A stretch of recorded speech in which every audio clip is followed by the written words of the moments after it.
Associação de capacitores. Da mesma maneira que resistores podem ser associados em série ou em paralelo, capacitores também podem. Por exemplo, digamos que de repente tivéssemos aqui uma associação de 3 capacitores assim. E digamos que esse circuito seja submetido a uma DDP produzida aí por um certo gerador. Então nós temos um gerador de tensão U, você sabe, esse é o terminal positivo, aquele é o terminal negativo. E nós temos aqui capacitores chamados C1, C2 e C3 associados em série, um atrás do outro. Algumas coisinhas interessantes acontecem, observe só. Na hora que você liga, essa placa ligada ao terminal positivo do gerador vai ficar positivamente carregada. Se essa placa fica positivamente carregada, significa dizer que a vizinha vai ficar então negativamente carregada.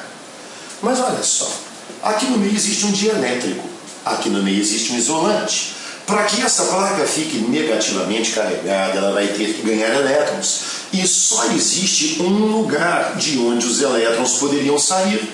E esse lugar seria a placa do capacitor vizinho.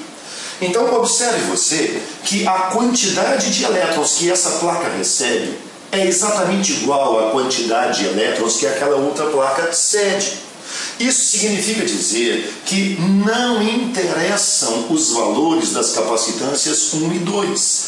Qualquer que elas sejam, a quantidade de carga armazenada nas placas do capacitor número 1 vai ser exatamente igual à quantidade de carga armazenada nas placas do capacitor número 2.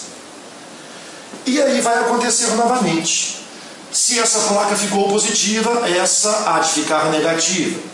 Para isso ela vai receber elétrons. Esses elétrons sairão da placa do vizinho, então aquele vizinho vai ficar positivamente carregado. Quantidades iguais de elétrons significa dizer que a carga armazenada nas placas do capacitor número 3 vai ser exatamente igual em módulo à carga armazenada nas placas do 2 e do 1. Então a primeira coisa que você deve saber sobre capacitores associados em série é que todos adquirem cargas exatamente iguais. Então você tem aqui uma associação de 3 capacitores eletrizados com cargas iguais, independentemente dos valores de suas capacitâncias. Agora digamos que você remova esse gerador e vá ligar isso aí numa lâmpada, por exemplo. Se você então remover o gerador, afinal de contas eles já estão carregados, e se você ligar esse circuito a uma lâmpada, vamos colocar uma chavezinha para você poder controlar. Na hora que você fechar essa chave, essa associação será descarregada na lâmpada. Aí eu te pergunto, qual é a quantidade de carga elétrica que vai atingir essa lâmpada? Vamos pensar um pouquinho. Cada um deles tem uma carga aqui. Mas olha só, a carga dessa placa, ela escoa por aqui. A carga da última placa escoa por ali. Mas e a carga dessa placa aqui? Como que ela vai sair daqui? Não tem jeito. Aqui no meio existe um isolamento. Então o que vai acontecer é que essas duas plaquinhas se anulam. Essas outras duas plaquinhas também se anulam. Então tudo o que a gente consegue aproveitar é a primeira e a última. A primeira e a última juntas equivalem a apenas um único capacitor. Então, moral da história, quando você associa capacitores em série, todos os capacitores associados adquirem cargas iguais e a quantidade total de carga disponível na associação é igual à carga de cada um deles.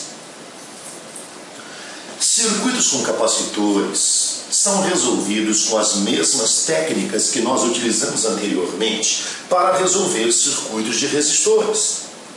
Por exemplo, só para te lembrar, de repente você está resolvendo um problema e esse problema pede para você calcular qual é a diferença de potencial aqui nas placas do capacitor número 2.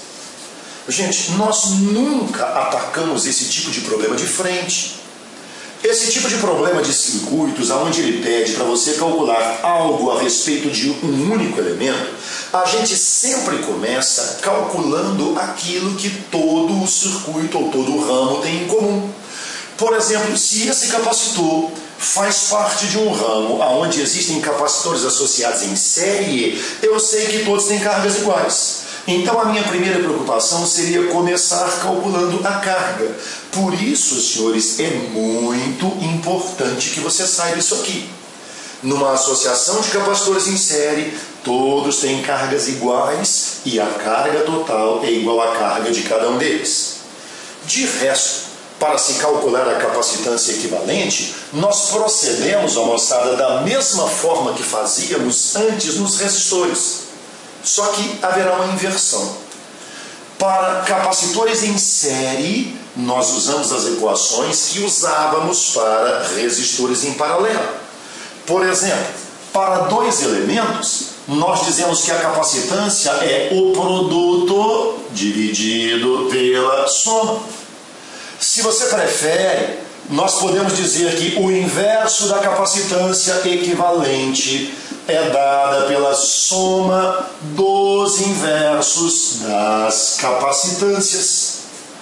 Ou ainda, se você estiver lidando com uma associação de capacitores em série e todos forem iguais, então não é necessário fazer nenhum cálculo. A gente diz que a capacitância equivalente vale simplesmente C dividido por N. Então, para capacitores associados em série, usamos as mesmas equações usadas anteriormente para resistores em paralelo.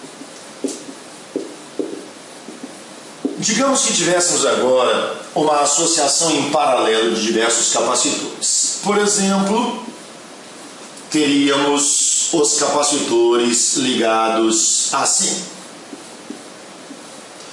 Capacitor 1, capacitor 2, capacitor 3, todos eles ligados a uma fonte de tensão, todos eles ligados a um gerador.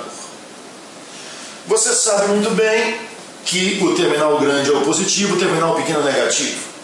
Quando se faz uma associação igual a essa, observe você, todas as placas do lado esquerdo estão ligadas ao terminal positivo do gerador.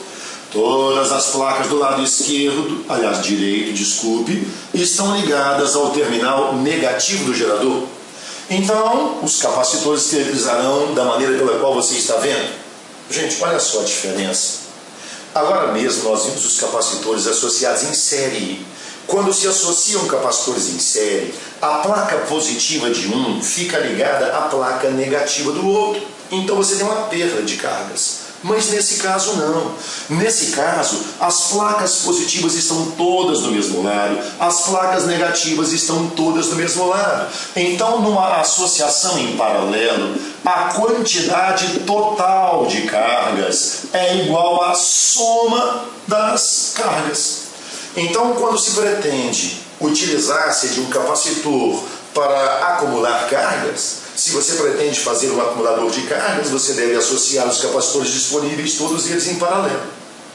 Ok? De resto, moçadinha, como acontece em todo material, todo elemento ligado em paralelo, a tensão vai ser igual para todos. Falou que é associação em paralelo, todos os elementos associados obrigatoriamente terão a mesma tensão, igualzinho acontecia nos resistores. E também do mesmo jeito como acontecia nos resistores, nós usamos as mesmas equações, porém invertidas. Agora mesmo, em capacitores associados em série, nós usamos as fórmulas de resistores em paralelo. Pois agora, para resistores em paralelo, nós usamos as fórmulas de capacitores em série. Aliás, para capacitores em paralelo, nós usamos as fórmulas de resistores em série. Então, a capacitância equivalente é simplesmente a soma algébrica das capacitâncias. Então, aí estão as associações de resistores. A primeira questão, Pontifícia Universidade Católica de Minas Gerais, diz assim: